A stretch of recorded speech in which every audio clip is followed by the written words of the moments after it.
I read your blog post. Yes, it's a blog post. And while the information was derived from a study, it's still a blog post, not a peer-reviewed study. Just in case you've never actually used research before, you need to read the study to discern if the claims you're making are supported by the study. Nowhere in the blog post or the study does it say that if you withhold affection, there is something wrong with you.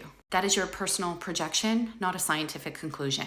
Do you want to know another reason why we need to read the studies? Because we need to look at the controls the researchers used. Researchers need to screen the participants for certain controlling factors to ensure that the research is not compromised. So since my page is about abuse, one of the controlling factors should be screening for domestic violence. Were the participants in safe, healthy relationships, or were they subject to coercion and emotional manipulation? If the study doesn't screen for this, we can't assume that the avoidance is because of attachment style. It could be a self-protective response to harm. And given how normalized coercion and emotional manipulation are in our relationships, those people who sulk and get angry when their partners say no and then call them abusive for withholding, failing to control for this leads to misleading conclusions so that abusive people can take the information and use it as another tool for manipulation and coercion. Many people who recoil at their partner's touch are not avoidant, they're simply reacting to the energy of entitlement. And dismissing someone's discomfort with touch as a flaw instead of considering